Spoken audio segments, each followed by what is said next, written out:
ഉറക്കം നമ്മുടെ ആരോഗ്യത്തിന്റെ ഏറ്റവും പ്രധാനപ്പെട്ട ഘടകമാണ്. എല്ലാ ദിവസവും 2 മണിക്ക് 3 മണിക്കൊക്കെ ഉറങ്ങാന്ന് പറഞ്ഞാല് ഇത് ആരോഗ്യത്തിന് വലിയ ക്ഷീണമാണ്. നമുക്കിപ്പോ ചെറുപ്പമാകുമ്പോൾ അതൊന്നും അറിയില്ല. 40 വയസ്സൊക്കെ ആയാലാണ് ഇതിന്റെ ഹാങ് ഓവർ നമ്മൾ മനസ്സിലാക്കാൻ തുടങ്ങുക. അതുകൊണ്ട് ചെറുപ്പക്കാരും എല്ലാവരും ഒരു 10 മണിക്ക് വീട്ടിലെത്തി ഉറങ്ങുന്ന സംവിധാനം നമ്മളിൽ ഉണ്ടാവണം. അല്ലാഹു തൗഫീഖ് ചെയ്യട്ടെ. മഹാനായ ഹാത്തിമുൽ അസ്സം റളിയല്ലാഹു അൻഹുവിന്റെ ജീവിതത്തിൽ അദ്ദേഹം തന്റെ ഗുരുനാഥനോട് പറഞ്ഞ 8 രഹസ്യങ്ങളാണ്, വിജയമന്ത്രങ്ങളാണ് നമ്മൾക്കിവിടെ ഇന്ന് ചർച്ച ചെയ്യാനുള്ളത്. അല്ലാഹു തആല പരിശുദ്ധ ഖുർആനിലൂടെ നമ്മോട് പഠിപ്പിക്കുന്നുണ്ട്. ബിസ്മില്ലാഹിർ റഹ്മാനിർ റഹീം. യൗമ യഅതി ലാ തകല്ലമു നഫ്സുൻ ഇല്ലാ ബിഇദ്നിഹി ഫമിൻഹും ശഖിയ്യുൻ വസഈദ്. നാളെ അള്ളാഹുവിന്റെ പാരത്രികമായ ലോകത്ത് അള്ളാഹുവിന്റെ സമ്മതം കൂടാതെ, അള്ളാഹുവിന്റെ സമ്മതമില്ലാതെ ഒരാൾക്കും സംസാരിക്കാൻ കഴിയാത്ത ഒരു കാലം വരാനുണ്ട്.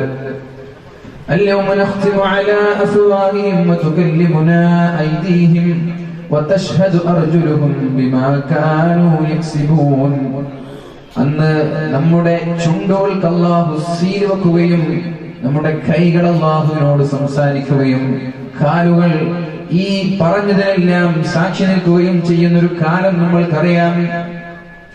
ചുണ്ടുകൾക്ക് അള്ളാഹു സീൽ വെച്ച് പൂട്ടിയിടുകയാണ്. അള്ളാഹുവിന്റെ സമ്മതമില്ലാതെ ഒരാൾക്കും സംസാരിക്കാൻ കഴിയാത്ത ലോകമാണത്. അള്ളാഹു പറയുന്നുണ്ട്, യൗമ യഅതി ലാ തകല്ലമു നഫ്സുൻ ഇല്ലാ ബിഇദ്നിഹി. അള്ളാഹുവിന്റെ സമ്മതമില്ലാതെ ഒരാൾക്കും ഒരു വാക്ക് പോലും സംസാരിക്കാൻ കഴിയില്ല. ഇന്ന് നമ്മൾ യാതൊരു നിയന്ത്രണമില്ലാതെ നമ്മുടെ വായിൽ തോന്നുന്നതൊക്കെ വിളിച്ചു പറയാറുണ്ട്. മറ്റുള്ളവരെ ആരോപിക്കുമ്പോഴും കുറ്റം പറയുമ്പോഴും യാതൊരു ചിന്തയോ ശ്രദ്ധയോ നമ്മൾക്കില്ല.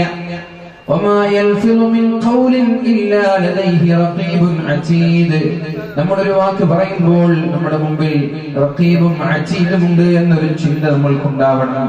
ഒരു വാക്ക് പറയുമ്പോ അതൊക്കെ എഴുതി വെക്കാനും അതൊക്കെ രേഖപ്പെടുത്താനും അള്ളാഹു നിശ്ചയിച്ച മാലാഖമാരുണ്ട് എന്നുള്ള ബോധം നമ്മൾക്കുണ്ടാവണം. ഇതിനെയൊക്കെ അള്ളാഹു നാളെ ചോദ്യം ചെയ്യുമെന്നുള്ള ബോധവും നമ്മൾക്കുണ്ടാവണം. ഇന്ന സമഅ വൽ ബസറ വൽ ഫുആദ കുല്ലു ഉലൈക കാന അൻഹു മസ്ഊലാ. നമ്മുടെ സംസാരം, നമ്മുടെ കേൾവി, നമ്മുടെ കാഴ്ച, നമ്മുടെ ഹൃദയത്തിലുള്ള ചിന്തകൾ എല്ലാം അല്ലാഹു നാളെ വ്യക്തമായി ചോദ്യം ചെയ്യും.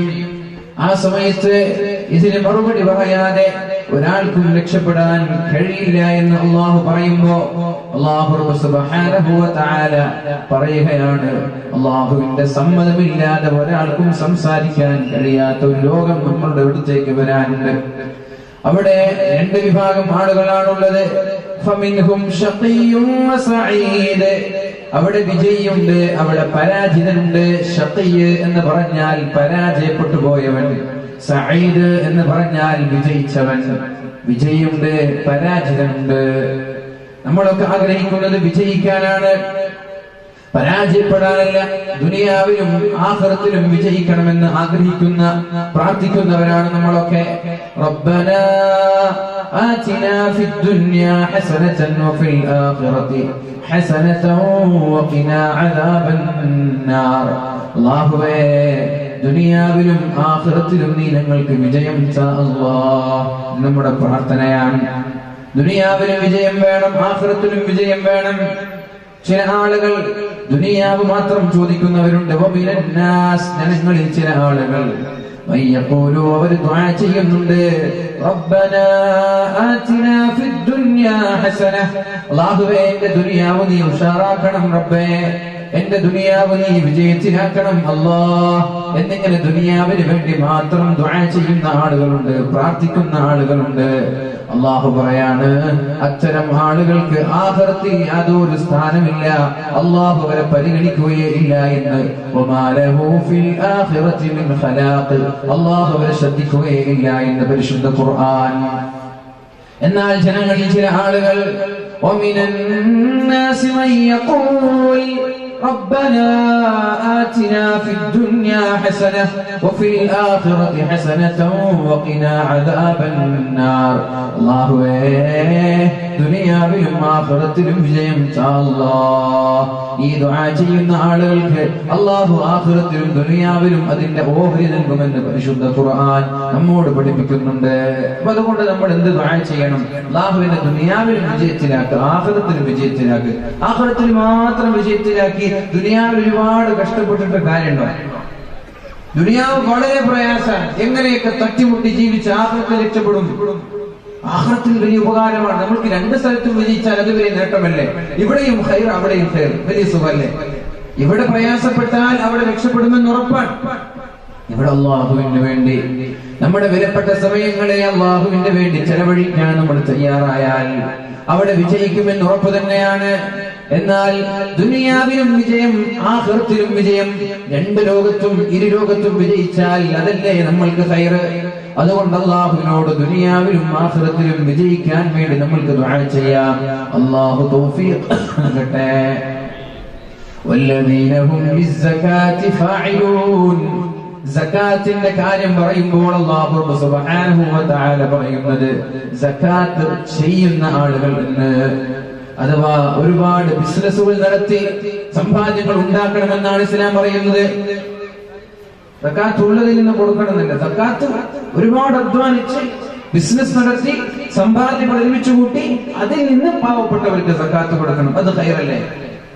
അത് ഖൈറല്ലേ? പൈസ വേണ്ടാന്ന് ആഗ്രഹിക്കേണ്ട, പൈസ വരട്ടെ. അല്ലാഹു നമുക്ക് ഇഷ്ടം പോലെ മുതൽ തരട്ടെ. എന്തിപ്പോ തന്നാൽ പ്രശ്നം? അത് ഖൽബിലേക്ക് കയറ്റാതെ നമ്മുടെ കൈകളിൽ വെക്കാൻ നമ്മൾക്ക് കഴിയണം. സമ്പത്ത് ഖൽബിലേക്ക് കയറ്റിയവൻ കൊടുക്കാൻ മടിയന്മാരായിരിക്കും, അവര് കൊടുക്കൂല. ഹൃദയത്തിലേക്ക് കയറ്റാൻ നമ്മുടെ കൈകളിൽ വെക്കാം. എന്നിട്ട് സകാത്ത് കണക്കെടുത്ത് വളരെ കൃത്യമായി ആളുകൾക്ക് നൽകാൻ നമ്മൾ തയ്യാറാവണം. എനിക്കറിയാം വലിയൊരു കോടീശ്വരൻ നമ്മുടെ വടകര ഭാഗത്താണ്. ഒരു 100 കണക്കിലൊക്കെ കോടി ആസ്തിയുള്ള ആളാണ്. 2 ഹുദവിമാരാണ് അവരുടെ അടുത്ത് സകാത്ത് കണക്കാക്കാൻ വേണ്ടി മാത്രം നിശ്ചയിച്ചിട്ടുള്ളത്. 2 ഹുദവിമാർ, എന്റെ കൂടെ എന്റെ ബാച്ചിൽ പഠിച്ച 2 ഹുദവിമാർ അവരുടെ സകാത്ത് കണക്കെടുക്കാൻ, അവരുടെ വരുമാനം സകാത്ത് കണക്കെടുക്കുക, എന്നിട്ട് സകാത്തിന്റെ അവകാശികൾ എവിടെയുണ്ട് എന്ന് നോക്കുക, എന്നിട്ട് സകാത്തിന്റെ മുതൽ അവരെ കൊണ്ടുപോയി കൊടുക്കുക. നമ്മൾ ഈ കൊടുക്കുന്ന പൈസക്ക് സകാത്തിന്റെ അവകാശികളും ആവണ്ടേ? അപ്പൊ അതുകൊണ്ട് സകാത്തിന്റെ അവകാശികളെ കണ്ടെത്തി ഇവരുടെ വരുമാനം മുഴുവനും കണക്കെടുത്തതിന് ഇത്ര ശതമാനം സകാത്ത് കൊടുക്കാൻ വേണ്ടി മാത്രം നിയമിച്ച ഹുദവിമാർ. ഇതേപോലെ സമ്പത്ത് ഒരുപാടുണ്ടാക്കി നമ്മൾക്ക് പാവങ്ങളെ സഹായിക്കാൻ വേണ്ടി ഉപയോഗിക്കാം. സമ്പത്ത് വേണ്ട എന്ന് പറഞ്ഞ് മാറി നിൽക്കാൻ, സമ്പത്ത് ഉണ്ടായിക്കോട്ടെ, അത് ഹൃദയത്തിലേക്ക് കടത്തിയില്ലെങ്കിൽ മതി. 2 വിഭാഗം ആളുകളാണ് നാളെ ഉണ്ടാവുക. ഒന്ന് വിജയികളും 2 പരാജിതരും. ഇനി പരാജിതരെ കുറിച്ച് അല്ലാഹു പറയുന്നുണ്ട്. فَأَمَّا الَّذِينَ شَقُوا فَفِي النَّارِ لَهُمْ فِيهَا زَفِيرٌ وَشَهِيقٌ خَالِدِينَ فِيهَا مَا دَامَتِ السَّمَاوَاتُ وَالْأَرْضُ إِلَّا مَا شَاءَ رَبُّكَ إِنَّ رَبَّكَ فَعَّالٌ لِمَا يُرِيدُ. ജനങ്ങൾ 2 വിഭാഗമാണ്. പരാജയപ്പെട്ടു പോയ ആളുകൾ, അവര് ആർപ്പുവിളികളുള്ള, പൊട്ടിക്കരച്ചിലുകളുള്ള, വളരെ ദയനീയമായ ലോകത്ത്, നരകലോകത്താണ് അവർ. ഖാലിദീന ഫീഹാ, അവർ ആ നരകത്തിൽ ശാശ്വതരാണ്, രക്ഷപ്പെടാൻ അവർക്ക് കഴിയില്ല. ഖാലിദീന ഫീഹാ, അവർ ശാശ്വതരാണ് അവിടെ. മാദാമതിസ് സമാവാതു വൽ അർദ്, ആകാശവും ഭൂമിയും നിലനിൽക്കുന്ന കാലത്തോളം, ആകാശം എത്ര കാലം ഇവിടെ നിലനിൽക്കുമോ അത്രയും കാലം, ഭൂമി എത്ര കാലം നിലനിൽക്കുമോ അത്രയും കാലം അവർ നരകത്തിൽ ശാശ്വതരാണ്, രക്ഷപ്പെടാൻ കഴിയില്ല. അല്ലാഹുവിന്റെ ഹബീബായ മുഹമ്മദുർ റസൂലുള്ളാഹി സ്വല്ലല്ലാഹു അലൈഹി വസല്ലം നാളെ മഹ്ശറ ലോകത്ത് എല്ലാവരും ചൂടുകൊണ്ട് സഹിക്കാൻ കഴിയാതെ രക്ഷപ്പെടാൻ വേണ്ടി യൗമ യഫറുൽ മർഉ മിൻ അഖീഹി വ ഉമ്മിഹി വ അബീഹി, ഇങ്ങനെ പോയാൽ ശരിയാവില്ല.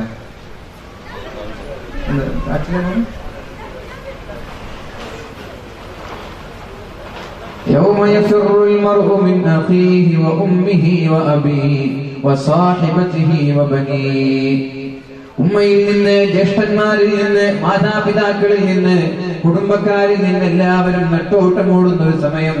അല്ലാഹുവിന്റെ ഹബീബ് സല്ലല്ലാഹു അലൈഹി വസല്ലമ തങ്ങൾക്കും മഹാന്മാരായ പ്രവാചകന്മാർക്കും അല്ലാഹു തആല പ്രത്യേകമായ ഒരു ഇരിപ്പിടം ഒരുക്കുന്നുണ്ട്. മനാബിറ മിൻ ദഹബ്, സ്വർണ്ണച്ചാലുള്ള ഒരു ഇരിപ്പിടം, സ്വർണ്ണച്ചാലുള്ള ഒരു മിമ്പർ അല്ലാഹു റബ്ബ് സുബ്ഹാനഹു വ തആല മഹാന്മാരായ പ്രവാചകന്മാർക്ക് വേണ്ടി ഒരുക്കി വെക്കുന്നുണ്ട്. എല്ലാ പ്രവാചകന്മാരും അവരവരുടെ ഇരിപ്പിടത്തിൽ കയറുമ്പോൾ അല്ലാഹുവിന്റെ ഹബീബ് സല്ലല്ലാഹു അലൈഹി വസല്ലമ തങ്ങൾ മാത്രം തന്റെ ഇരിപ്പിടത്തിൽ കയറാതെ മാറി നിൽക്കുകയാണ്. അർശിന്റെ താഴെ, അർശിന്റെ താഴെ തന്റെ ഇരിപ്പിടത്തിൽ കയറാതെ അല്ലാഹുവിന്റെ ഹബീബ് സല്ലല്ലാഹു അലൈഹി വസല്ലമ തങ്ങൾ മാറി നിൽക്കുകയാണ്. പരിശുദ്ധ ഹബീബിന്റെ ഇരിപ്പിടം അവിടെ ഖാലിയാണ്, ആരും അവിടെ കയറിയിരുന്നിട്ടില്ല. ആദം നബി അലൈഹിസ്സലാം കയറിയിരുന്നു.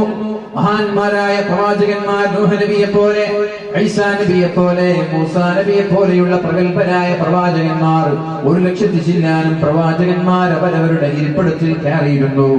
അല്ലാഹുവിന്റെ ഹബീബ് സല്ലല്ലാഹു അലൈഹി വസല്ലമ തങ്ങൾ മാത്രം കയറിയിരുന്നില്ല. അപ്പോഴാണ് അല്ലാഹു ചോദിക്കുന്നത്, യാ മുഹമ്മദ്, മുഹമ്മദേ, എന്തേ നിങ്ങളുടെ ഈ ഇരിപ്പിടത്തിൽ കയറിയിരിക്കാത്തത്? എന്താ നിങ്ങൾക്ക് ആവശ്യം? അപ്പോഴാണ് അല്ലാഹുവിന്റെ ഹബീബ് സല്ലല്ലാഹു അലൈഹി വസല്ലമ തങ്ങൾ പറഞ്ഞത്, ഞാൻ എന്റെ ഇരിപ്പിടത്തിൽ കയറാത്തത് സ്വർണ്ണത്താൽ അല്ലാഹു ഒരുക്കി വെച്ച ആ സിംഹാസനത്തിൽ ഞാൻ കയറാത്തത്, ഞാൻ അവിടെ കയറിയാൽ അല്ലാഹു റബ്ബ് സുബ്ഹാനഹു വ തആല എന്നെ നേരെ സ്വർഗ്ഗത്തിലേക്ക് കൊണ്ടുപോകുമോ എന്ന പേടിയോടെയാണ്. ഞാൻ ആ കസേരയിൽ, ആ സിംഹാസനത്തിൽ കയറിയിരുന്നാൽ അല്ലാഹു എന്നെ നേരെ സ്വർഗ്ഗത്തിലേക്ക് കൊണ്ടുപോകുമോ എന്ന പേടി, ആ പേടി കാരണത്താലാണ് ഞാൻ എന്റെ സിംഹാസനത്തിൽ കയറാത്തത്. സ്വർഗ്ഗത്തിൽ കൊണ്ടുപോകുന്നതിന് എന്തിനാ പേടിക്കുന്നത്? സന്തോഷമല്ലേ? സ്വർഗ്ഗത്തിൽ പോകാനല്ലേ നമ്മളൊക്കെ ആഗ്രഹിക്കുന്നത്. പിന്നെന്തിനാ പേടിക്കുന്നത്? എന്തിനാ പേടിച്ചത്? എന്തിനാ സ്വർഗ്ഗത്തിലേക്ക് പോകുന്നതിന് പേടിച്ചത്? ഞാൻ സ്വർഗ്ഗത്തിലെത്തിയാൽ ഇവിടെ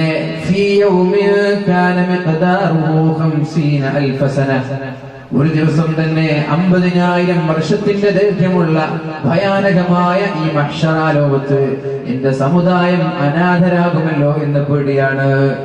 ഞാൻ പോയാൽ എന്റെ ഉമ്മത്തിന്റെ കാര്യം ആരാ നോക്കുക? എന്റെ ഉമ്മത്തിനെ ആരാണ് നിയന്ത്രിക്കുക? എന്റെ ഉമ്മത്ത് ഈ ശക്തമായ ചുട്ടുകൊള്ളുന്ന മഹ്ശറാലോകത്ത് പ്രയാസപ്പെടുമ്പോൾ ആരാണ് അവർക്ക് വേണ്ടി റെക്കമെൻഡ് ചെയ്യുക? ആരാണ് അവർക്ക് വേണ്ടി ശഫാഅത്ത് ചെയ്യുക? ആരാണ് അവർക്ക് വേണ്ടി അല്ലാഹുവിനോട് നിരന്തരമായി ആവശ്യപ്പെടുക, ശുപാർശ ചെയ്യുക? എന്നെ ഈ സ്വർഗ്ഗത്തിലേക്ക് കൊണ്ടുപോകുമോ എന്ന് പേടിയാൽ ഞാൻ കയറിയില്ല. ഞാൻ പറയാൻ തുടങ്ങി, ഉമ്മച്ചി, ഉമ്മച്ചി, എന്റെ സമുദായമേ, എന്റെ സമുദായമേ.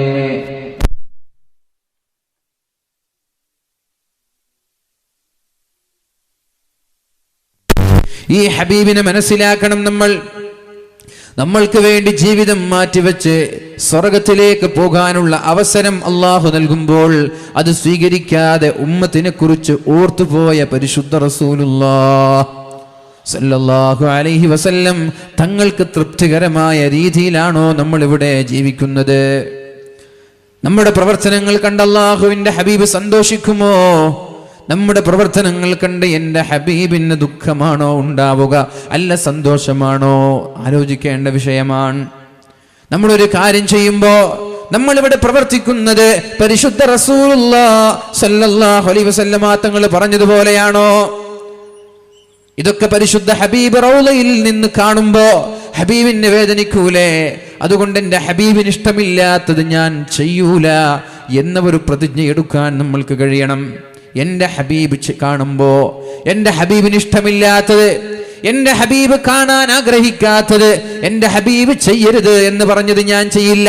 കാരണം നാളെ എല്ലാ പ്രവാചകന്മാരും അവരവരുടെ സമുദായത്തെ മറന്ന് അവരവരുടെ മിമ്പറിൽ സിംഹാസനത്തിൽ കയറിയിരുന്നപ്പോ എൻ്റെ ഹബീബ് മാത്രം എന്നെ ഓർത്ത് സിംഹാസനത്തിൽ കയറിയില്ലല്ലോ. എന്നെ ഓർത്ത് സിംഹാസനത്തിൽ കയറാതെ അള്ളാഹു ചോദിച്ചു, എന്റെ ഉമ്മത്തിനെ വിളിക്കുന്നത്? അപ്പോഴാണ് അല്ലാഹു തആലയോട് പരിശുദ്ധ റസൂലുള്ളാഹി സല്ലല്ലാഹു അലൈഹി വസല്ലമ തങ്ങൾ പറയുന്നത്, അല്ലാഹുവേ, അല്ലാഹുവേ, എന്റെ ഉമ്മത്തിനെ നീ ഒരു തീരുമാനം ഇവിടെ എടുക്കണം അല്ലാ. ഇങ്ങനെ ഈ വെയിലത്തിട്ട് പൊരിക്കല്ല റബ്ബേ, എന്റെ ഉമ്മത്തിന് നീ ഒരു തീരുമാനം ഇവിടെ എടുക്കണം അല്ലാ. അപ്പോഴാണ് അല്ലാഹു തആല വളരെ വേഗത്തിൽ ഹിസാബ് തീർക്കുന്നത്, വളരെ വേഗത്തിൽ. എന്നിട്ട് മുസ്ലിമീങ്ങളിൽ നല്ലവരെ ഹിസാബില്ലാതെ അല്ലാഹു സ്വർഗത്തിൽ കൊണ്ടുപോവുകയാണ്. ചില ആളുകൾ അല്ലാഹുവിന്റെ ഹബീബിന്റെ ശഫാഅത്തിന് അർഹരായി നേരെ സ്വർഗത്തിലേക്ക് പോവുകയാണ്. ചില ആളുകൾ വൻദോഷങ്ങൾ ചെയ്തവരാണവർ, തൗബ ചെയ്യാൻ അവർക്ക് അവസരം ലഭിച്ചില്ല. വൻദോഷങ്ങൾ ചെയ്തവരാണ്, മഹാപാപങ്ങൾ ചെയ്തവരാണ്, കള്ളു കുടിച്ചവരാണവർ. മരണത്തിന്റെ മുമ്പേ അവർ തൗബ ചെയ്തില്ല. അതേപോലെ അവർ വ്യഭിചരിച്ചവരാണ്, മരണത്തിന്റെ മുമ്പ് അവർ തൗബ ചെയ്തില്ല. കഞ്ചാവടിച്ചവര്, നാട്ടിൽ പ്രശ്നങ്ങൾ ഉണ്ടാക്കിയവര്, ഫിത്നയുണ്ടാക്കിയവര്, ഫസാദുണ്ടാക്കിയവര്, നാട്ടിൽ തോന്നിവാസങ്ങളും ആഭാസങ്ങളും ചെയ്ത് ജീവിച്ച ആളുകൾ, മയക്കുമരുന്ന് സപ്ലൈ ചെയ്തവർ, ഡിസ്ട്രിബ്യൂട്ട് ചെയ്തവർ, അത് വാങ്ങിച്ച് കഴിച്ചവർ, കഴിക്കാൻ വേണ്ടി നിർബന്ധിപ്പിച്ചവർ, ഇങ്ങനെ എന്തൊക്കെ തോന്നിവാസങ്ങൾ ചെയ്തു. അതിനെയെല്ലാം ചെയ്ത് മരണത്തിന് മുമ്പ് തൗബ ചെയ്യാൻ അവസരമില്ലാതെ മരിച്ചുപോയൊരു വിഭാഗമുണ്ട് അല്ലാഹുവിന്റെ ഹബീബിന്റെ ഉമ്മത്തിലെ. പരിശുദ്ധ റസൂലുള്ളാഹി സല്ലല്ലാഹു അലൈഹി വസല്ലമ തങ്ങളുടെ സമുദായത്തിലെ തൗബ ചെയ്യുന്നതിന് മുമ്പേ മരിച്ചുപോയ ചില ആളുകൾ, അഥവാ പെട്ടെന്ന് മരിച്ചുപോയ ആളുകൾ, ചെറുപ്പത്തിലെ ആളുകൾ മരിച്ചു പോവാറുണ്ടല്ലോ. വളരെ ചെറുപ്പത്തിലെ ആളുകൾ മരിച്ചു പോവാറുണ്ട്. ആക്സിഡന്റിലൂടെ, അറ്റാക്കിലൂടെ. ഉറങ്ങാൻ കിടന്നവർ പ്രഭാതത്തിൽ ഉണരാറില്ല. എത്ര മരണങ്ങളാണ് കേട്ടുകൊണ്ടിരിക്കുന്നത്. ഉപ്പളയിലല്ലേ ഒരു ഹൈന്ദവ സുഹൃത്ത് കളിച്ചുകൊണ്ടിരിക്കുമ്പോൾ കുഴഞ്ഞു വീണ് മരിച്ചത് നമ്മുടെ നാട്ടിലല്ലേ? അല്ലേ? നമ്മുടെ നാട്ടിലല്ലേ? നമ്മുടെ നാട്ടിലാണ്. ചെറുപ്പക്കാരെ, നമ്മൾക്കതൊരു പാഠമാണ്.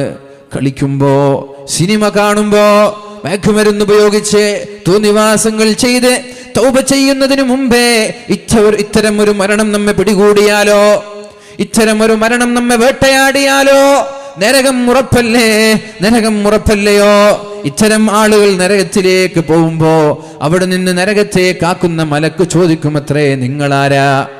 നിങ്ങളാരാണ്? നിങ്ങളുടെ മുഖത്ത് എന്തോ ഒരു പ്രകാശമുണ്ട്, നിങ്ങൾക്ക് എന്തോ ഒരു മാറ്റമുണ്ട്, നിങ്ങളാരാണ്? ഇതിനു മുമ്പ് നരകത്തിലേക്ക് കടന്നു വന്ന ആളുകൾ, അവർക്കില്ലാത്ത എന്തോ ഒരു വ്യത്യാസം നിങ്ങൾക്കുണ്ട്. അവർക്ക് ഉമ്മത്ത് മുഹമ്മദ് എന്ന് പറയാൻ നബി തങ്ങളുടെ പേര് ഓർമ്മ വരുന്നില്ല. അപ്പോഴാണ് അവർ പറയുന്നത്, നഹ്നു മിമ്മൻ ഉൻസില ഫീഹിമുൽ ഖുർആൻ, ഞങ്ങളിലേക്കാണ് അല്ലാഹു തആല ഖുർആൻ ഇറക്കിയത്. അല്ലാഹു ഖുർആൻ ഇറക്കിയ വിഭാഗത്തിൽപ്പെട്ടവരാണ് ഞങ്ങൾ. അപ്പോൾ മഹാനായ മാലിക് അലൈഹിസ്സലാം പറയുമത്രേ, അത് തന്നെയാണ് നിങ്ങളുടെ മുഖത്തിലുള്ള ഈ മാറ്റം ഞാൻ ശ്രദ്ധിച്ചത്. നരകത്തിലേക്ക് അവരെ വലിച്ചെറിഞ്ഞ് അല്ലാഹുവിന്റെ ഹബീബും മഹാന്മാരായ സാലിഹീങ്ങളായ ആളുകളൊക്കെ നാളെ സ്വർഗത്തിലേക്ക് കടന്നു ചെല്ലുമ്പോൾ ഈ തെറ്റ് ചെയ്ത് തൗബ ചെയ്യാതെ മരിച്ചുപോയ ആളുകൾ നരകത്തിൽ കിടക്കുന്നു. നരകത്തിന്റെ ഭയാനകമായ ശിക്ഷ സഹിക്കാൻ കഴിയാതെ മാലിക് അലൈഹിസ്സലാമിനെ സമീപിച്ച്, യാ മാലികു ലിയഖ്ലി അലൈനാ റബ്ബുക്, മാലിക്കേ, അള്ളാഹുവിനോടൊന്ന് എന്നെ രക്ഷപ്പെടുത്താൻ പറയുമോ എന്ന്. നിങ്ങളെ ഒന്ന് സൗണ്ട് മൊത്തം കൂട്ടിത്തരുമോ? സൈഡ് ഇതിൽ സൗണ്ട് ഉണ്ട്, ഈ സൈഡിലുള്ളതിന് ഫുള്ളൊന്ന് കൂട്ടിത്തരും. ഡിലേ 3 സ്റ്റെപ്പ് കൊടുക്കുക, സൗണ്ട് ഷാർപ്പാക്കുക. മഹാനായ മാലിക് അലൈഹിസ്സലാമിനോട് പറയുന്നുണ്ട്, യാ മാലികു ലിയഖ്ലി അലൈനാ റബ്ബുക്, നിങ്ങളുടെ റബ്ബിനോട് ഞങ്ങളെ ഒന്ന് രക്ഷപ്പെടുത്താൻ പറയണമെന്ന്. ഖദ് സാല മിന്നസ് സ്വദീദ്, ഞങ്ങളുടെ ചീഞ്ചലങ്ങൾ ഇങ്ങനെ ഒഴുകാൻ തുടങ്ങി, ഞങ്ങളുടെ ചർമ്മങ്ങൾ പഴുക്കാൻ തുടങ്ങി, ഞങ്ങളുടെ എല്ലുകൾ ദ്രവിക്കാൻ തുടങ്ങി, ഞങ്ങളുടെ ഹൃദയം കരിഞ്ഞുപോയി, ഞങ്ങളുടെ ശരീരം കരിഞ്ഞുപോയി, ഒന്ന് രക്ഷപ്പെടുത്താൻ നിങ്ങളുടെ റബ്ബിനോട് പറയുമോ എന്ന് നരകാവകാശികൾ അഥവാ ഉമ്മത്ത് മുഹമ്മദ് സല്ലല്ലാഹു അലൈഹി വസല്ലം പറയുമ്പോ മഹാനായ മാലിക് അലൈഹിസ്സലാം അവരോട് പറയുമത്രേ, നിങ്ങൾ ഇവിടെ കരഞ്ഞിട്ട് കാര്യമില്ല.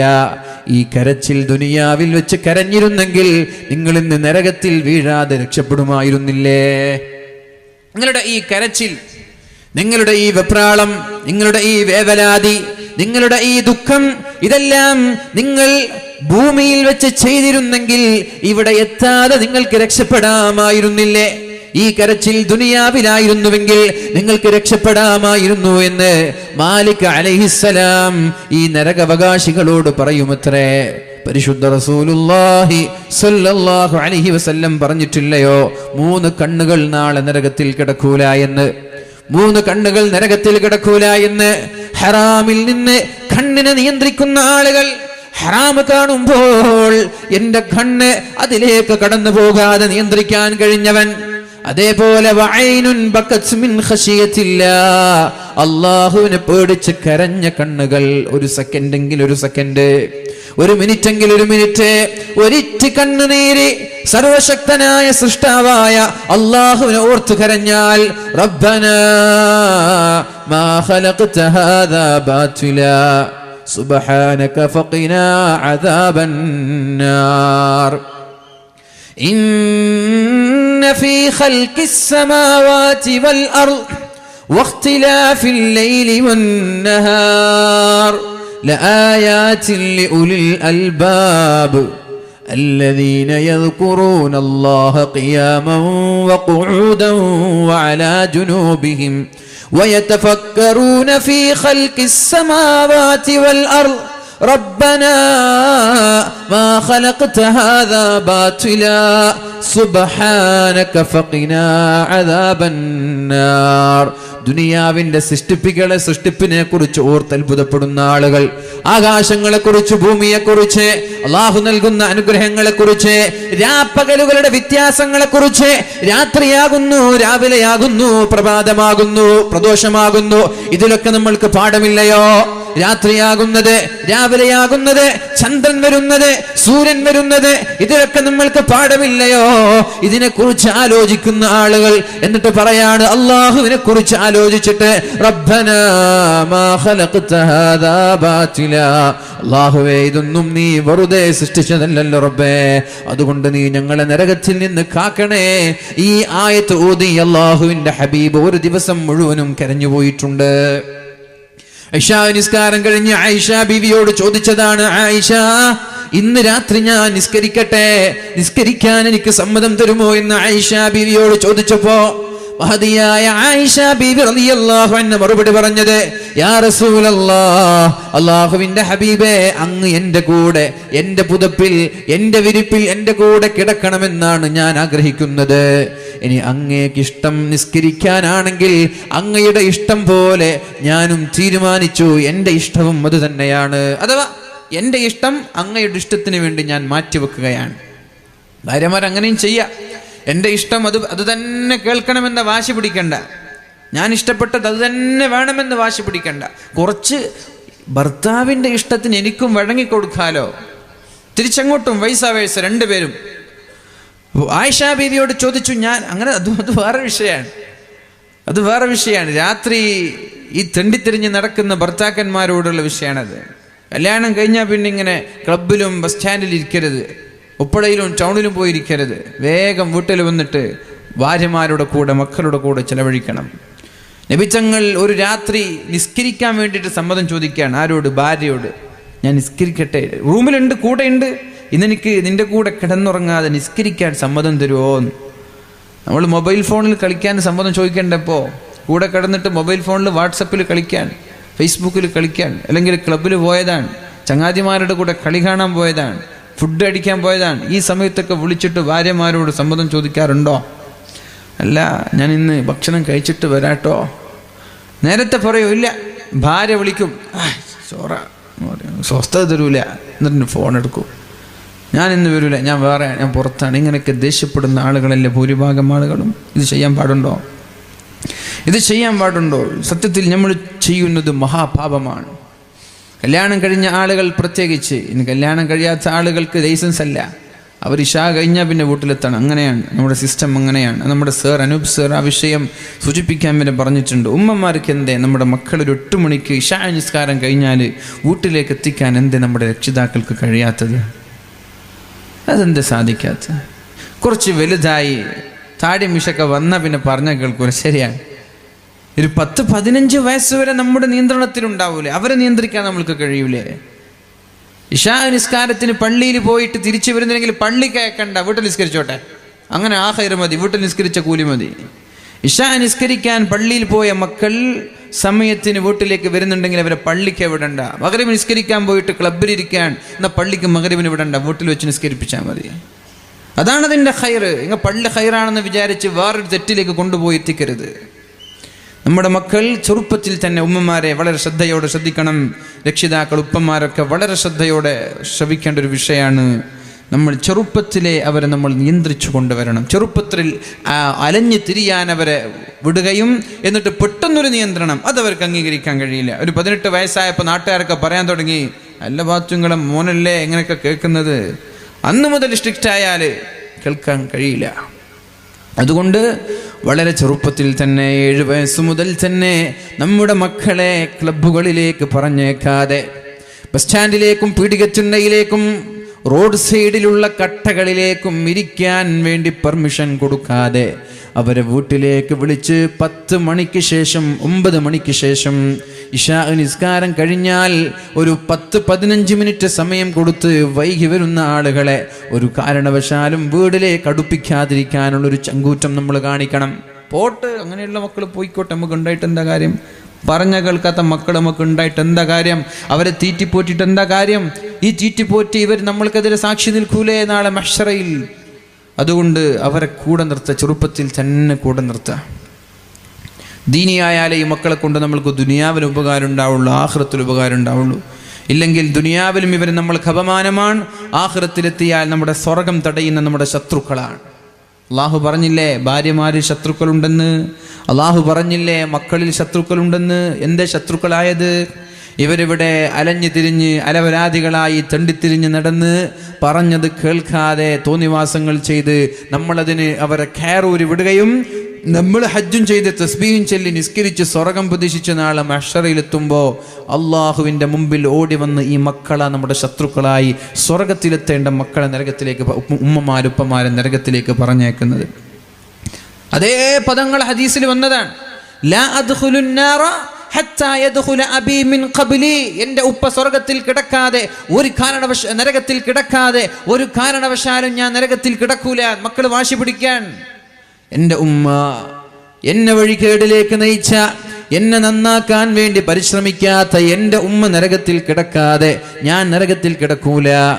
സ്വർഗത്തിലേക്ക് പോകേണ്ട ഉമ്മമാരെ, ഉപ്പമാരെ നരകത്തിലേക്ക് ഈ ശത്രുക്കളായ നമ്മുടെ മക്കൾ വലിച്ചു കൊണ്ടുപോകുമെന്ന് പരിശുദ്ധ റസൂലുള്ളാഹി സ്വല്ലല്ലാഹു അലൈഹി വസല്ലം. ഇത് നമ്മുടെ ഭാഗത്ത് വീഴ്ച വന്നാലാണ്. വീഴ്ച വന്നില്ലെങ്കിൽ ഈ മക്കളെ കൊണ്ടൊരു ചുക്കും ചെയ്യാൻ കഴിയില്ല. എങ്ങനെ വീഴ്ച വരിക? ഇസ്ലാം പഠിപ്പിച്ചതുപോലെ, ഇസ്ലാം നിഷ്കർഷിച്ചതുപോലെ വളരെ വ്യക്തമായി 7 വയസ്സുവരെ അവരോട് കളിക്കണമെന്നല്ലയോ പറഞ്ഞത്? ചെറിയ മക്കളൊക്കെ കൊല്ലുന്നാ പറയുന്നത് അല്ലേ? ചെറിയ മക്കളൊക്കെ. ഇന്നിപ്പോൾ എൻ്റെ വീട്ടിൽ തന്നെ എന്തോ ഞാൻ ദേഷ്യപ്പെട്ടതിന് ചെറിയ കുട്ടിയുണ്ട്, ഒരു 3 വയസ്സുള്ള കുട്ടി. ഉമ്മ കത്തിയെടുക്കുമ്മ ഞാൻ ചാച്ചാനെ കൊല്ലട്ടെ. സുബ്ഹാനല്ലാഹ്, ചെറിയ കുട്ടി, 3 വയസ്സുള്ള കുട്ടിയാണ്. അപ്പം ഇതാണ് നമ്മുടെ മക്കളൊക്കെ ചെറുപ്പത്തിൽ. നമ്മുടെ വീട്ടിൽ TV ഒന്നുമില്ല. ഞാൻ വിചാരിക്കുന്നതൊക്കെ എവിടുന്നാണ് പഠിച്ചത്? വീട്ടിൽ TV ഒന്നുമില്ല. അപ്പോൾ ചെറിയ കുട്ടികൾ ഇങ്ങനെയൊക്കെ പറയാണ്. ആ സമയത്ത് നമ്മൾ അവരോട് ദേഷ്യപ്പെടാൻ, അടിക്കാൻ നിൽക്കരുത്. ആ സമയത്ത് അടിക്കേണ്ട സമയമല്ല. ലായിബ് ഇബ്നക സബ്അ, 7 വയസ്സുവരെ നമ്മുടെ മക്കളോട്, 7 വയസ്സുവരെ നമ്മുടെ മക്കളോട് നമ്മൾ കളിച്ച് ജീവിക്കണം. 7 വയസ്സ് കഴിഞ്ഞാലോ അദ്ദിബുഹു സബ്അ, 14 വയസ്സുവരെ അവർക്ക് അദബ് പഠിപ്പിക്കേണ്ട സമയമാണ്. 7 വയസ്സ് കഴിഞ്ഞാൽ 14 വയസ്സുവരെ അദബ് പഠിപ്പിക്കേണ്ട സമയമാണ്. ആ സമയത്താണ് അവർക്ക് ഉപദേശങ്ങൾ നൽകേണ്ടത്, അവരെ കൂടെ നിർത്തേണ്ടത്, തെറ്റ് ചെയ്യുമ്പോൾ ചെയ്യരുതെന്ന് പറഞ്ഞു കൊടുക്കേണ്ടത്, ഓരോ കാര്യങ്ങളിലും വ്യക്തമായ മാർഗനിർദ്ദേശം കാണിച്ചു കൊടുക്കേണ്ടത് ആ 14 വയസ്സുവരെയാണ്. ഈ 14 വയസ്സുവരെ ഈ ഒരു രീതിയിൽ നിങ്ങൾ വളർത്തിയാൽ ഈ മക്കൾ പിന്നെ തെറ്റുകാരാവൂല. 14 കഴിഞ്ഞാൽ പിന്നെ ഒരു 7 ഉണ്ട്. വസ്വാഹിബുഹു സബ്അ, അവരെ ചങ്ങാതിമാരായി കൂടെ നിർത്തണം. 21 വയസ്സുവരെ, 14 വയസ്സുവരെ എല്ലാ അദബും മര്യാദയും അച്ചടക്കവും പഠിപ്പിച്ചു കൊടുത്തു. 14 ആയാൽ അവരെ കയറൂരി വിടരുത്, കൂടെ നിർത്തണം ചങ്ങാതിയെപ്പോലെ. അവന്റെ വിഷമം അവർ ഞങ്ങളോട് പറയണം. പെണ്ണ് സ്കൂളിൽ പോകുമ്പോൾ നടന്നത്, വരുമ്പോൾ നടന്നത്, ബസ്സിൽ കണ്ടത് കേട്ടത് എല്ലാം വീട്ടിൽ വന്ന് ഉമ്മയോട് പറയാനുള്ള ധൈര്യം കാണിക്കണം. ഉമ്മയെ ചങ്ങാതിയായി കാണണം, ഉപ്പയെ ചങ്ങാതിയായി കാണണം. ഇങ്ങനെ ഒരു സൗഹൃദ ബന്ധം മക്കൾക്കിടയിൽ ഉണ്ടായാൽ കഞ്ചാവ് തന്നവന്റെ പേര് പറയും, ലവ് ലെറ്റർ തന്നവന്റെ പേര് പറയും, നമ്പർ തന്നവന്റെ പേര് വീട്ടിൽ വന്ന് ഉമ്മയോട് പറയും. ഉമ്മയ്ക്കും ഉപ്പയ്ക്കും ഇത് വളരെ വ്യക്തമായി നിയന്ത്രിക്കാൻ കഴിയും. പ്രിയമുള്ള മുഅ്മിനീങ്ങളെ, ഏകദേശം ചെറിയ ഒരു കുഞ്ഞാണ് വടകര ഭാഗത്ത് കഞ്ചാവ് ഉപയോഗിച്ച്, ലഹരി ഉപയോഗിച്ച് വളരെ ക്രൂരമായി അതിൻ്റെ മാഫിയകൾ നശിപ്പിച്ചത്. ഇത് സ്ഥിരമായി ഉപയോഗിക്കുന്നു എന്നറിഞ്ഞപ്പോൾ ഉപ്പ വന്ന് നിയന്ത്രിക്കാൻ വേണ്ടി അവനെ വീടിന്റെ വെളിയിലേക്ക് പുറത്തു വിടാതെയായി. ഇതറിയണം ആരൊക്കെയാണ് എന്ന്. ഇത് കുട്ടി പറയുമെന്ന് തോന്നിയപ്പോൾ കുട്ടിയെ ഭീഷണിപ്പെടുത്തി. കുട്ടി പറഞ്ഞില്ല. എന്നിട്ട് നല്ല ശക്തമായ പവറുള്ള മരുന്നുകൾ നൽകി 2 ദിവസം കൊണ്ട് കുട്ടി മരിച്ചുപോയ സംഭവം 1 മാസം മുമ്പ് വടകര ഭാഗത്ത് നടന്നൊരു സംഭവമാണ്. എന്നിട്ട് മാതാപിതാക്കളെ വരെ ഭീഷണിപ്പെടുത്തുന്നൊരു സാഹചര്യം. അതുകൊണ്ട് ഉമ്മമാരെ, 7 വയസ്സുവരെ നമ്മുടെ മക്കളെ ചങ്ങാതിമാരായി നമ്മുടെ കൂടെ നിർത്താൻ നമ്മൾക്ക് കഴിയണം. അള്ളാഹു തൗഫീഖ് ചെയ്യട്ടെ, അള്ളാഹു തൗഫീഖ് നൽകട്ടെ. പറഞ്ഞു വരുന്നത്, നാളെ നരകത്തിൽ കിടക്കുന്ന സമയത്ത് മലക്കിനോട്, മാലിക് അലൈഹിസ്സലാമിനോട് നരകാവകാശികൾ പറയാണ്, ഞങ്ങൾ ഒന്ന് അള്ളാഹുവിനോട് റെക്കമെൻഡ് ചെയ്ത് ഞങ്ങളെ രക്ഷപ്പെടുത്തുമോ എന്ന്. അപ്പോഴാണ് മലക്ക് ചോദിക്കുന്നത്, ഈ കരച്ചിൽ, ഈ വെപ്രാളം, ഈ ദുഃഖം, ഈ വേദന നിങ്ങൾക്ക് ദുനിയാവിൽ വെച്ച് കാണിക്കാമായിരുന്നില്ലയോ? നിങ്ങൾക്ക് ഒരു കരച്ചിൽ ദുനിയാവിൽ വെച്ച് കരഞ്ഞിരുന്നെങ്കിൽ നിങ്ങൾ ഈ നരകത്തിൽ പ്രവേശിപ്പിക്കപ്പെടുമായിരുന്നില്ല. നരകം ഹറാമാണെന്നല്ലേ മുഹമ്മദുർ റസൂലുള്ളാഹി സ്വല്ലല്ലാഹു അലൈഹി വസല്ലം പറഞ്ഞത്? നരകം ഹറാമാണ്. ആർക്ക്? ഒരിറ്റ് കണ്ണുനീര് വീണ നരകം ഹറാമാണ്. ഒരിറ്റ് കണ്ണുനീര് മതി. റബ്ബിനെ പേടിച്ച്, സർവശക്തനായ ഇലാഹായ അള്ളാഹുവിനെ പേടിച്ച്. അള്ളാഹുവിന്റെ ഹബീബ് സല്ലല്ലാഹു അലൈഹി വസല്ലം രാത്രി മുഴുവനും കരഞ്ഞുപോയത് ഈ ആയത്തിനെ ഓർത്തിട്ടാണ്. ആയിഷ ബീബി റളിയല്ലാഹു അൻഹയോട് ചോദിച്ചു, ആയിഷ, ഞാൻ ഇന്ന് നിസ്കരിക്കട്ടെ? ആയിഷ ബീബി പറഞ്ഞു, നിങ്ങൾ എൻ്റെ കൂടെ, എൻ്റെ പുതപ്പിൽ കൂടെ വേണമെന്നാണ് എൻ്റെ ആഗ്രഹം. നിങ്ങളുടെ ഇഷ്ടം നിസ്കാരമാണെങ്കിൽ അത് തന്നെയാണ് എൻ്റെ ഇഷ്ടമാക്കി ഞാൻ മാറ്റുകയാണ്. കരയാൻ തുടങ്ങി മുത്തു റസൂലുള്ളാഹി സല്ലല്ലാഹു അലൈഹി വസല്ലം. സുബഹി നിസ്കാരത്തിന്റെ സമയത്ത് ബിലാൽ തങ്ങൾ ബാങ്ക് വിളിക്കാൻ വേണ്ടി അള്ളാഹുവിന്റെ ഹബീബിന്റെ സമീപത്തേക്ക് കടന്നു വന്നപ്പോ ഹബീബ് ഇരുന്നിട്ട് കരയുകയാണ്. യാ റസൂലല്ലാഹ്, അള്ളാഹുവിന്റെ ഹബീബേ, മുത്തുനബിയെ, ഞാൻ ചോദിക്കട്ടെ, അള്ളാഹു നിങ്ങൾക്ക് കഴിഞ്ഞതും വരാനിരിക്കുന്നതും പുറത്തു തന്നില്ലയോ? പിന്നെ നിങ്ങൾ എന്തിനാണ് ഇങ്ങനെ കരയുന്നത്? അപ്പോഴാണ് പരിശുദ്ധ ഹബീബ് പറഞ്ഞത്, ബിലാലെ, അതല്ല പ്രശ്നം. ഇന്നലെ രാത്രി എനിക്കൊരു ആയത്ത് ഇറങ്ങുകയുണ്ടായി. ഇന്ന ഫീ ഖൽഖിസ് സമാവാതി വൽ അർള് വഖ്തിലാഫിൽ ലൈലി വന്നഹാർ ലആയാതിൻ ലിഉലിൽ അൽബാബ്. ആകാശങ്ങളെയും ഭൂമിയെയും അല്ലാഹു സൃഷ്ടിച്ചതിൽ ചിന്തിക്കുന്ന ബുദ്ധിയുള്ള ആളുകൾക്ക് ഒരുപാട് ദൃഷ്ടാന്തമുണ്ട്. ആരാണ് ബുദ്ധിയുള്ളവർ?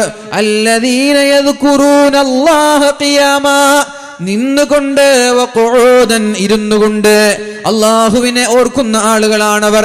അല്ലദീന യദ്കുറൂനല്ലാഹ ഖിയാമൻ വഖുഊദൻ വഅലാ ജുനൂബിഹിം, കിടന്നുകൊണ്ടും അവർ അല്ലാഹുവിനെയാണ് ഓർക്കുന്നത്. എന്നിട്ട് ആകാശങ്ങളെ കുറിച്ച്, രാത്രിയെ കുറിച്ച്, പകലിനെ കുറിച്ച് ആലോചിച്ചവര് പറയുന്നത്, റബ്ബനാ, ഞങ്ങളുടെ റബ്ബേ, മാ ഖലഖത ഹാദാ ബാതിലാ, അല്ലാഹുവേ, ഇതൊന്നും നീ വെറുതെ സൃഷ്ടിച്ചതല്ലല്ലോ. ഈ ആയത്ത് ഓതുമ്പോൾ ഇതിനെക്കുറിച്ച് ആലോചിക്കാത്തവന് നാശമുണ്ട് എന്ന് അല്ലാഹു പറഞ്ഞിരിക്കുകയാണ്. ബിലാലെ, സൂറത്തുൽ അറാഫിലെ 90-ാമത്തെ ആയത്താണെന്ന് തോന്നുന്നുണ്ട്, 90-91 ഭാഗത്താണെന്ന് തോന്നുന്നുണ്ട്. ഈ ആയത്ത് ഓതുമ്പോൾ ഇതിന്റെ അർത്ഥം ആലോചിക്കാതെ ഓതിവിടുന്ന ആളുകൾ, വൈലുൽ ലിമൻ ഖറഅഹാ വലം യതഫക്കർ ഫീഹാ, വൈലുൽ ലിമൻ ഖറഅഹാ വലം യതഫക്കർ ഫീഹാ. ഇത് ഓതുകയും ഇതിന്റെ അർത്ഥങ്ങളിലേക്ക് ഇറങ്ങി ആലോചിക്കുകയും ചെയ്യാത്ത ആളുകൾക്ക് അപകടമാണ്, നാശമാണ് എന്ന് അല്ലാഹു പറഞ്ഞപ്പോൾ ഞാൻ അതിനെക്കുറിച്ച് ഓർക്കുകയാണ് എന്ന് മുഹമ്മദുർ റസൂലുള്ളാഹ് സല്ലല്ലാഹു അലൈഹി വസല്ലം. ഞാനിവിടെ ഒരു 15 വർഷം മുമ്പ് ഇവിടെ എവിടെയോ ഞാൻ പ്രസംഗിച്ചിട്ടുണ്ട്. മാലിക് ദിനാർ ഇസ്ലാമിക് അക്കാഡമിയിൽ 2-3 ക്ലാസ്സിൽ പഠിക്കുന്ന സമയത്ത് ഇവിടെ ഉപ്പള കുന്നിൽ നിന്നാണ് എനിക്ക് ഓർമ്മ, എവിടെയെന്ന് എനിക്കറിയില്ല, എവിടെയോ ഞാൻ പ്രസംഗിച്ചിട്ടുണ്ട്. എൻ്റെ അന്നത്തെ പ്രിൻസിപ്പളായിരുന്ന അനസ്മുദവി ഉസ്താദിൻ്റെ കൂടെ ഞാൻ വരികയും എന്നിട്ട് എനിക്കിപ്പോൾ ഓർമ്മ, ഞാൻ അന്ന് പ്രസംഗത്തിൽ ഉറങ്ങിയിട്ട് എൻ്റെ സ്റ്റാൻഡ് എടുക്കും വീഴാനായി. ഉസ്താദ് കുറേ നേരം പ്രസംഗിച്ച് അപ്പോൾ ഞാനവിടെ ഇരുന്ന് പിന്നെ ഞാൻ പ്രസംഗിച്ച് എനിക്കിപ്പോൾ ഓർമ്മ വരുത് ഇവിടെ ചുറ്റുഭാഗത്ത് എവിടെയാണ് ഉപ്പള കുന്നിൽ, ഇവിടെ തന്നെയാണെന്ന് എനിക്കറിയില്ല. 15 വർഷം മുമ്പ്. അപ്പോൾ പ്രിയമുള്ള മുഅ്മിനീങ്ങളെ, വീണ്ടും കണ്ടുമുട്ടാൻ നമ്മൾക്ക് അവസരമുണ്ടായി. അള്ളാഹു സ്വീകരിക്കട്ടെ. അപ്പോൾ അള്ളാഹു പറയാണ്, ഈ ഒരു വിഷയങ്ങളിലൊക്കെ നമ്മൾ അള്ളാഹുവിനെ കുറിച്ച് ആലോചിക്കണം, ചിന്തിക്കണം. അള്ളാഹുവിനെ കുറിച്ച് ആലോചിച്ച് കരയുന്ന ആളുകൾക്ക് ഒരു സെക്കൻഡ് മതി. നമ്മുടെ ഈച്ചയുടെ തല, അതിൻ്റെ വലുപ്പമുള്ള ഒരു കണ്ണുനീർത്തുള്ളി നമ്മുടെ കണ്ണിൽ നിന്ന് വീണാൽ അതുകൊണ്ട് അവൻ നാളെ നരകത്തിൽ നിന്ന് രക്ഷപ്പെടുമെന്ന് ശഫീഉനാ റസൂലുള്ളാഹ്. വലൗ മിസ്ല റഅസി ദുബാബ്, ഈച്ചയുടെ തലയുടെ വലുപ്പമുള്ള കണ്ണുനീർത്തുള്ളി മതി എന്നാണ്. കുറേയൊന്നും വേണ്ട. അള്ളാനെ പേടിച്ചിട്ട് ഒരിറ്റ് കണ്ണുനീരുണ്ടായാൽ തന്നെ നമ്മൾക്ക് രക്ഷപ്പെടാൻ കഴിയും. 3 കണ്ണുകളിൽ 1 ഹറാമിൽ നിന്ന് നിയന്ത്രിച്ച കണ്ണ്, 2 അള്ളാഹുവിനെ പേടിച്ച് കരഞ്ഞ കണ്ണ്, 3 അള്ളാഹുവിന് വേണ്ടി രാത്രി ഉറക്കൊഴിച്ച കണ്ണ്. ഈ 3 കണ്ണുകൾ നാളെ നരകത്തിൽ കിടക്കൂല. അള്ളാഹു ഇതിൽ ഏതെങ്കിലും ഒന്നിൽ ഉൾപ്പെടാൻ വേണ്ടി ശ്രമിക്കണ്ടേ? 3 എണ്ണത്തിൽ ഏതെങ്കിലും ഒന്നിൽ ഉൾപ്പെടണ്ടേ? 1 ഹറാമിൽ നിന്ന് കണ്ണ് നിയന്ത്രിക്കാം, 2 കരയാം, അള്ളാഹുവിനെ ഓർത്തിട്ട് കരയാം, 3 രാത്രി മുഴുവനും ഉറക്കൊഴിക്കാം, അല്ലെങ്കിൽ മിനിമം തഹജ്ജുദിന് വേണ്ടിയിട്ടെങ്കിലും എണീക്കാം. അള്ളാഹു തൗഫീഖ് ചെയ്യട്ടെ. ഈ വിഭാഗത്തിൽപ്പെട്ട ആളുകൾക്ക് നരകം ഹറാമാണെന്ന് പറഞ്ഞാൽ നരകം അവർക്ക് കിട്ടുകയില്ല, നിഷിദ്ധമാണ്. അവർ സ്വർഗത്തിൽ കിടക്കുമെന്നല്ല പറഞ്ഞത്. സ്വർഗത്തിൽ കിടക്കുമെന്ന് പറഞ്ഞാൽ കുറച്ചു കാലം നരകത്തിൽ കിടന്നിട്ട് സ്വർഗത്തിൽ എത്തുമെന്ന് വിചാരിക്കും. അങ്ങനെയല്ല, അവർക്ക് നരകം ഹറാമാണ്. അള്ളാഹു രക്ഷപ്പെടുത്തട്ടെ.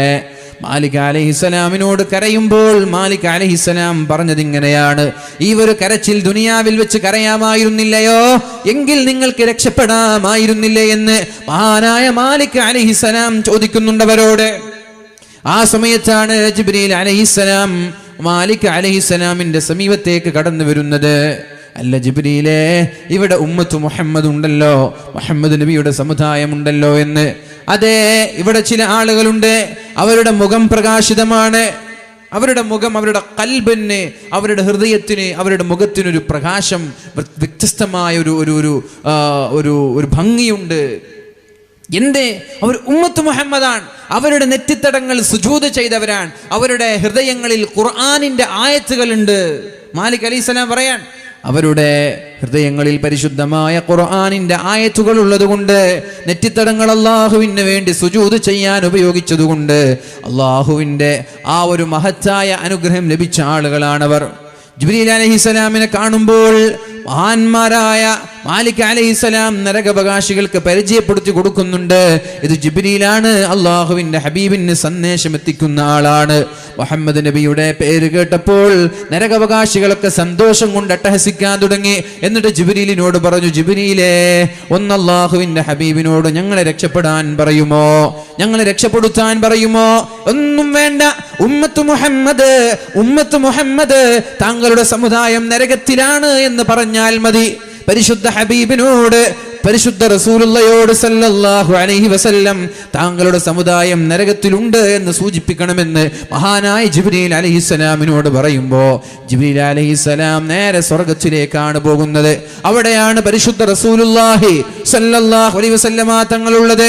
പരിശുദ്ധ ഹബീബിനോട് വിശേഷങ്ങൾ അന്വേഷിച്ചു. നരകത്തിൽ നിങ്ങളുടെ സമുദായമുണ്ട് എന്ന് പറയുമ്പോൾ അള്ളാഹുവിന്റെ ഹബീബിന് സഹിക്കാൻ കഴിഞ്ഞില്ല.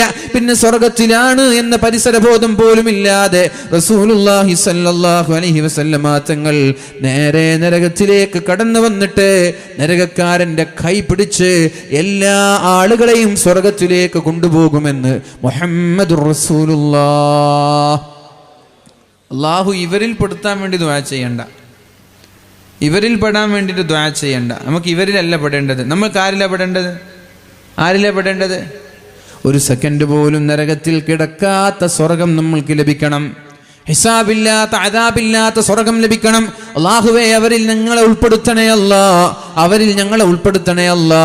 ഹിസാബില്ലാതെ, അദാബില്ലാതെ സ്വർഗത്തിലേക്ക് കടക്കുന്ന മുത്തഖീങ്ങളിൽ ഉൾപ്പെടുത്തണേ അല്ലാ. പറഞ്ഞു വരുന്നത്, അള്ളാഹു പറയാണ്, 2 വിഭാഗം ആളുകളാണുള്ളത്. ചില ആളുകൾ നരകത്തിലാണ് ഏതുവരെ? ഖിയാമത്ത് നാൾ കഴിഞ്ഞ് ആകാശങ്ങളും ഭൂമിയും നിലനിൽക്കുന്ന കാലത്തോളം, അഥവാ അനന്തമായി മരണമില്ലാത്ത കാലം വരെ അവർ നരകത്തിലാണ്. ചില ആളുകൾ നരകാവകാശികളല്ല, ഇവർ വിജയിച്ചവരാണ്, ഇവർ സ്വർഗത്തിലാണ്. ഇവരും അനന്തമായി മരണമില്ലാതെ അനന്തമായി ഒരുപാട് കാലം സ്വർഗത്തിൽ കിടക്കുന്നവരാണ് എന്ന് അള്ളാഹു നമ്മോട് പഠിപ്പിക്കുമ്പോൾ, മരണമില്ലാത്ത ആ സ്വർഗത്തിലേക്ക് പുറപ്പെടാനുള്ള ജൈത്രയാത്രയിലാണ് നമ്മൾ. ആ സ്വർഗം എത്തിപ്പിടിക്കാനുള്ള മത്സരത്തിലാണ് നമ്മൾ. ആ സ്വർഗം എത്തിപ്പിടിക്കാനുള്ള അതീവ പ്രയത്നത്തിലാണ് നമ്മൾ. അള്ളാഹു നമ്മൾക്ക് സ്വർഗം നൽകട്ടെ. അതിനുള്ള 8 വിജയമന്ത്രങ്ങളാണ് വിശദീകരിക്കാതെ ഞാൻ വളരെ വേഗത്തിൽ പറയാൻ പോകുന്നത്. മഹാനായ ഹാതിമുൽ അസം റളിയല്ലാഹു അൻഹു തന്റെ ഉസ്താദായ ഷഖീഖുൽ ബൽഖി, അദ്ദേഹം 30 വർഷമാണ് ഉസ്താദിന്റെ കൂടെ ശിഷ്യൻ പഠിച്ചത്. 30 വർഷമാണ്. ഹാതിമുൽ അസം എന്ന് പറയുന്ന ശിഷ്യൻ ഉസ്താദായ ഷഖീഖുൽ ബൽഖിയുടെ വീട്ടിൽ പോയിട്ട് 30 വർഷം ഇൽമ പഠിച്ചു. പണ്ടത്തെ പോലെ സ്ഥാപനങ്ങളൊന്നും ഇല്ലല്ലോ. ഇപ്പൊ ഉസ്താദ് കുട്ടികളെ തേടിയിട്ട് വരാൻ. പണ്ട് കുട്ടികൾ ഉസ്താദിനെ തേടിയിട്ട് പോവായിരുന്നു പതിവ്. അങ്ങനെ 30 വർഷം കഴിഞ്ഞപ്പോ ഉസ്താദ് ചോദിച്ചു കുട്ടിയോട്, ഹാതിമുൽ അസം തങ്ങളോട് ചോദിച്ചു, സ്വഹബതനി മുൻദു 30 സന, 30 വർഷമായി താങ്കൾ എൻ്റെ കൂടെ പഠിച്ചുകൊണ്ടിരിക്കുകയാണ്. ഇതിൽ നിന്ന് എന്താ നിങ്ങൾക്ക് കിട്ടിയത്? അങ്ങനെ ചോദിക്കൂലേ? ഇപ്പൊ ഇന്ന് വാല കഴിഞ്ഞിട്ട് വീട്ടിലെത്തിയാൽ ഉമ്മ ചോദിക്കും, മോനെ നീ വാല കേട്ടോ? അങ്ങനെ ചോദിക്കുന്ന ഉമ്മമാരുണ്ടോ? എവിടെ? വാലിന് ഇരുന്നോന്ന് തന്നെ അറിയില്ല. എനിക്കൊക്കെ ഓർമ്മയുണ്ട് പഴയ കാലത്ത് നമ്മുടെ പഠിക്കുന്ന സമയത്തൊക്കെ ഉപ്പമാരെ എൻ്റെ ഉപ്പൊക്കെ പള്ളിയിലേക്ക് മഗ്‌രിബ് നിസ്കാരത്തിന് കൊണ്ടുപോയാൽ, മഗ്‌രിബ് നിസ്കാരം കഴിഞ്ഞ് ഇശാ കഴിയാതെ പള്ളിയിൽ നിന്ന് പുറത്തു പോയാൽ ചോദ്യം ചെയ്യും. അതിൻ്റെ പേരിൽ അടിച്ചിട്ട് വരെയുണ്ട്. റമദാനിലൊക്കെ ളുഹുർ നിസ്കാരത്തിന് പള്ളിയിൽ പോയാൽ അസർ വരെ പള്ളിയിൽ നിന്ന് പുറത്തിറങ്ങാൻ പാടില്ല. അസർ നിസ്കാരം കഴിഞ്ഞിട്ട് പുറത്തിറങ്ങാൻ പാടുള്ളൂ.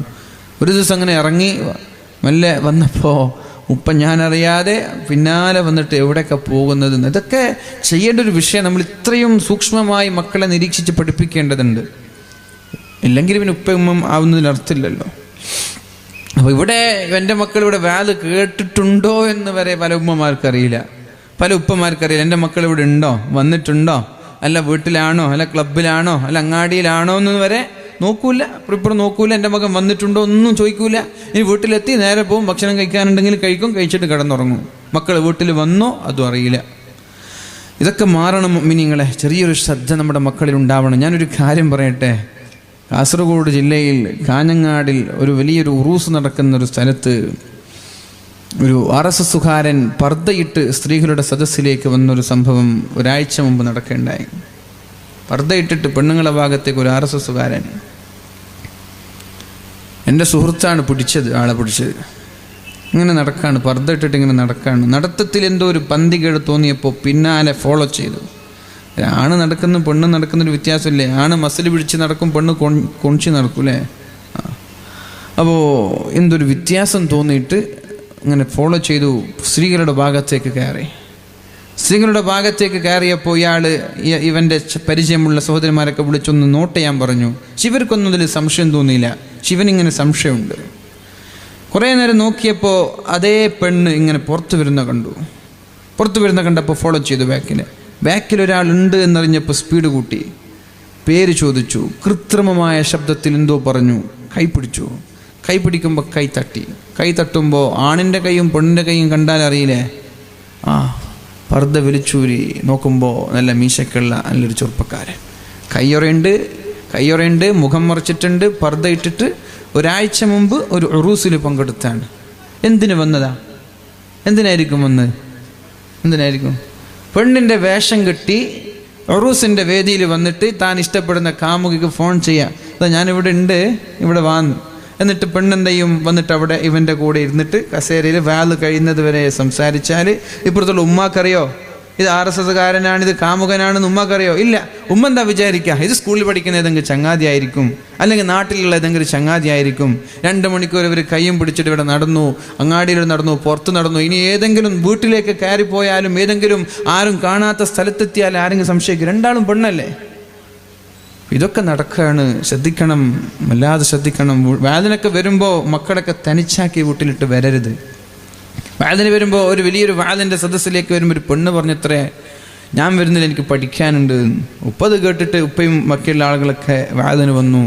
പെണ്ണ് ഇത് മുമ്പേ പ്ലാൻ ചെയ്താണ്. ഉപ്പ പോയ സമയത്തേക്ക് ഒരു കാമുകനെ വീട്ടിലേക്ക് വിളിച്ചു വരുത്തി. നിങ്ങൾ പറയില്ലേ മക്കളോട്, ഞാനൊന്ന് മീൻ വാങ്ങി, നീ മാർക്കറ്റിൽ വരുന്നുണ്ടോ, ടൗണിലേക്ക് വരുന്നുണ്ടോ എന്ന് ഉമ്മ ചോദിക്കും. പെണ്ണ് പറയും ഞാൻ വരുന്നില്ല, എനിക്ക് പണിയുണ്ട്. ഉമ്മ പോകും, എല്ലാവരും പോകും, പെണ്ണൊറ്റയ്ക്ക്. പിന്നെ ആര് വന്നാലും ആര് പോയാലും ആർക്കെങ്കിലും അറിയോ? അപ്പം അതുകൊണ്ട് ഒരു നിരീക്ഷണം എന്നും നല്ലതാണ്. പർദ്ദയിട്ട ആളെന്നെ മകളുടെ കൂടെ നിൽക്കുമ്പോൾ ഒന്ന് നോക്കുക, മുഖം തുറന്നിട്ട് മീശയുണ്ടോ, പർദ്ദ മാത്രമാണോ, ഇത് മീശയുള്ള പെണ്ണാണോ മീശ ഇല്ലാത്ത പെണ്ണാണോ എന്നൊക്കെ നോക്കുക. അള്ളാഹു നമ്മെ കാക്കുമാറാവട്ടെ. അടിച്ചു, ശരിക്കും അടിയൊക്കെ കൊണ്ടു. പോലീസുകാരൊക്കെ വന്നു, പ്രശ്നമായി. പത്രത്തിലൊക്കെ ന്യൂസൊക്കെ വന്നിട്ടുണ്ട്. നിങ്ങൾ ഈ പത്രത്തിൽ എത്തിയിട്ടില്ല എന്നുള്ളൂ. അവിടുത്തെ ലേറ്റസ്റ്റ് വായിച്ച്, ലേറ്റസ്റ്റ് എന്തൊരു പത്രം ഉണ്ടല്ലോ കാഞ്ഞങ്ങാട്, അത് വായിച്ചാൽ ഞങ്ങൾക്ക് മൊത്തം ന്യൂസൊക്കെ കിട്ടാം. അപ്പം അതുകൊണ്ട് പ്രിയമുള്ള മുഅ്മിനീങ്ങൾ, ഇതൊക്കെ വളരെ വ്യക്തമായി നമ്മൾ ശ്രദ്ധിക്കണം ഈ വിഷയങ്ങളൊക്കെ, ഇല്ലെങ്കിൽ വലിയ അപകടമാണ്. അപ്പോൾ വാല് കഴിഞ്ഞിട്ട് പോയ മക്കളോട് നമ്മൾ ചോദിക്കണം, എന്ത് പഠിച്ചു മോനെ, ഇന്നത്തെ വാലിൽ നിന്ന് നിനക്ക് എന്ത് കിട്ടി, നീ എന്ത് നേടി? അത് കേട്ട മക്കൾ പറയും ഞാൻ അത് കേട്ടു, ഇത് കേട്ടു, ഇത് കേട്ടു. വാദിന് വരാത്ത മക്കൾ എന്ത് പറയാനാ? അപ്പോൾ നീ എന്ത് വാല് കേട്ടിട്ടില്ലേ? അല്ല, ഞാൻ ഉണ്ടായിരുന്നു ഉമ്മ. എവിടെ ഉണ്ടായിരുന്നു? ആരാ നിന്റെ കൂടെ ഉണ്ടായത്? ഇതൊക്കെ ചോദിക്കാനുള്ളൊരു തൻ്റെ ഇടം ഉമ്മയും ഉപ്പമാരും ഉമ്മമാരും കാണിക്കേണ്ടതുണ്ട്. മഹാനായ ഇമാം അഹ്മദ് ഇബ്നു ഹംബൽ റളിയല്ലാഹു അൻഹു പറയുന്നുണ്ട്, അദ്ദേഹത്തിൻ്റെ പിതാവ് നേരത്തെ മരിച്ചുപോയ ആളാണ്. അഹ്മദ് ഇബ്നു ഹംബൽ തങ്ങളുടെ പിതാവ് നേരത്തെ മരിച്ചുപോയ ആളാണ്.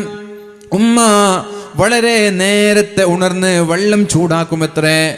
സുബഹി ബാങ്കിന്റെ 1 മണിക്കൂറൊക്കെ മുമ്പേ ഉണർന്ന് വെള്ളം ചൂടാക്കും. എന്നിട്ട് മകനെ കുളിപ്പിക്കും. മകന് 10 വയസ്സായിട്ടുള്ളൂ. 10 വയസ്സായ മകനെ ചൂടുവെള്ളത്തിൽ കുളിപ്പിച്ച് ഉമ്മയും മകനും സുബഹി ബാഗ് വിളിക്കുന്നത് വരെ ദുആ ചെയ്ത് നിസ്കരിച്ചു സമയം ചെലവഴിക്കും. എന്നിട്ട് സുബഹി ബാഗ് വിളിച്ചാൽ ഈ ഉമ്മ മകന്റെ കൈയും പിടിച്ച് പള്ളിയിലേക്ക് കൊണ്ടുപോയി മകനെ പള്ളിയിലാക്കും. ഉമ്മ തിരിച്ചു പോകും. എന്നിട്ട് നിസ്കാരം കഴിയുന്ന സമയത്ത് ഉമ്മയുടെ നിസ്കാരം കഴിഞ്ഞ് പള്ളിയിലേക്ക് വന്നിട്ട് ഈ മകനെയും കൂട്ടി തിരിച്ചു പോകും ഉമ്മ. ഇങ്ങനെയാണ് ഉമ്മമാര് മക്കളെ വളർത്തേണ്ടത്. 10 വയസ്സായ മക്കളെ, പ്രായപൂർത്തിയെത്തിയ 40-കാരനെയല്ല, 10 വയസ്സായ മക്കളെ തഹജ്ജുദിന് എണീപ്പിച്ച് കുളിപ്പിച്ച് പള്ളിയിലേക്ക് കയ്യും പിടിച്ച് കൊണ്ടുപോവാൻ ലോകം കണ്ട പ്രഗത്ഭനായ ആലിമായി മാറിയില്ലേ? ഇതൊക്കെയായിരുന്നു ഞാൻ ഇന്ന് ഉദ്ദേശിച്ച വിഷയം. പക്ഷെ എനിക്കത് പൂർത്തിയാവാത്തത് കൊണ്ട് ഞാൻ ഇവിടെ ആ വിഷയം ചർച്ച ചെയ്യാത്തത്.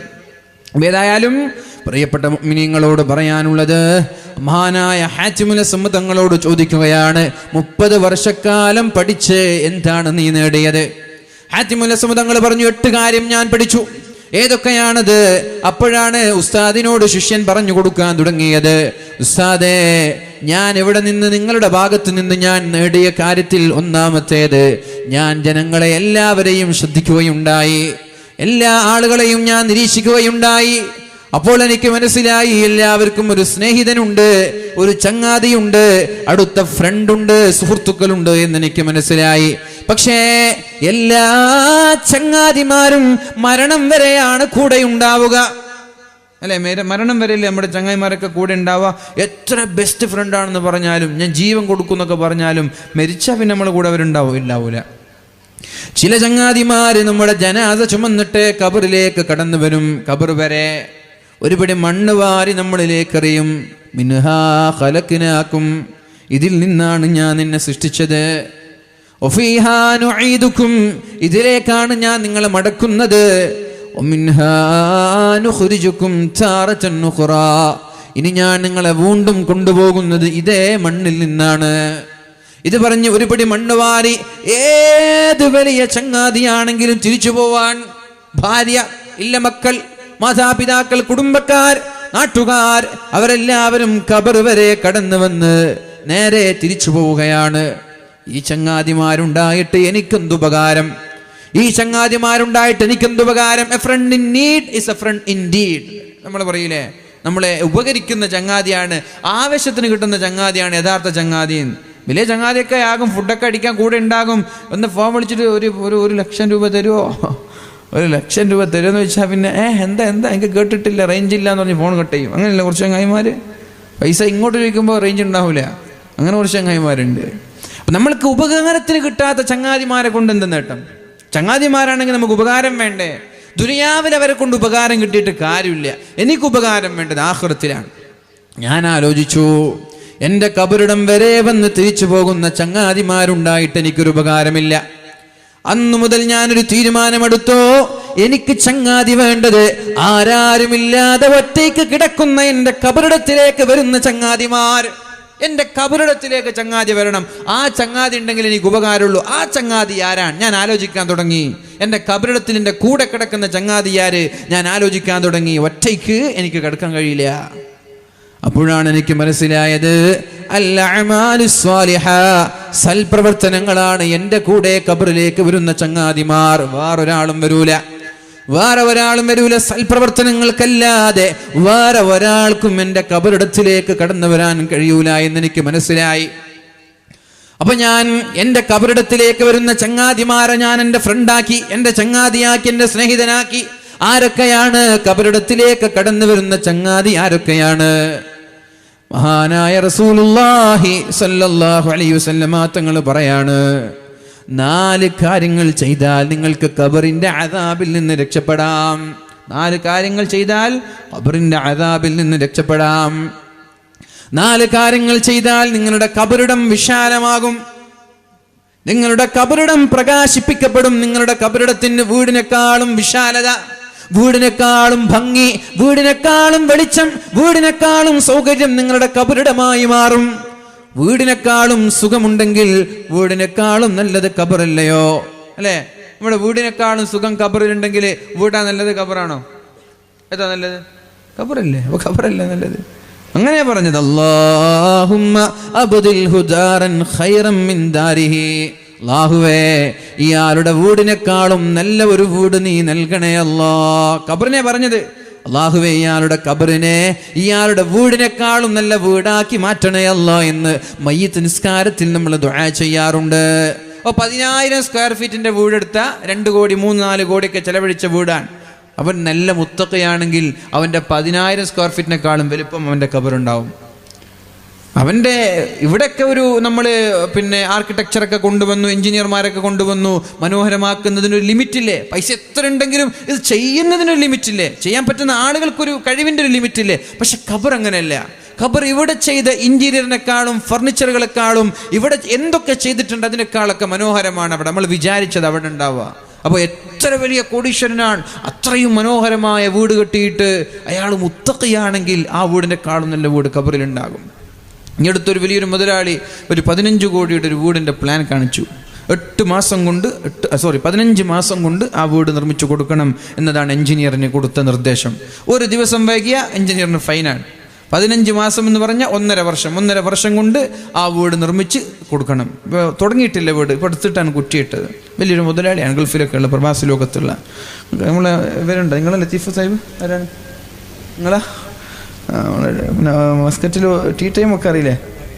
അതിൻ്റെ മുതലാളി ബഷീർ ഖാൻ എന്ന് പറയും. ഇപ്പോൾ ഖത്തറിലാണ്, അറിയില്ലേ? അപ്പോൾ അങ്ങനെ ഒരു വീട് മാഷാ അല്ലാ നല്ലൊരു നന്നായി ദീനിയായ കാര്യങ്ങൾക്കൊക്കെ സഹായിക്കുന്ന ആളാണ് അദ്ദേഹം. അപ്പം അദ്ദേഹം 15 മാസം കൊണ്ട് വീട് നിർമ്മിക്കണമെന്ന് പറഞ്ഞ് നല്ലൊരു പ്ലാനൊക്കെയാണ്. അദ്ദേഹം ഇങ്ങനെയൊക്കെ സഹായിച്ച് ഇതിൻ്റെ തഖ്വയോടെ ജീവിച്ചാൽ ആ വീടിനേക്കാളും നല്ല വീട് ഖബറായിരിക്കും. അപ്പോൾ നമ്മുടെ വീടിനേക്കാളും നല്ല ഖബറാണെങ്കിൽ വീടിനേക്കാളും സുഖം അവിടെയല്ലേ? അല്ലാഹുമ്മ അബ്ദിൽഹു ദാരൻ ഖൈറൻ മിൻ ദാരിഹി വഅഹ്ലൻ ഖൈറൻ മിൻ അഹ്ലിഹി. അല്ലാഹുവേ, കുടുംബത്തെക്കാളും നല്ല കുടുംബം നീ ഖബറിൽ കൊടുക്കണേ അല്ലാ. ഇതിന്റെ അർത്ഥം എന്താ?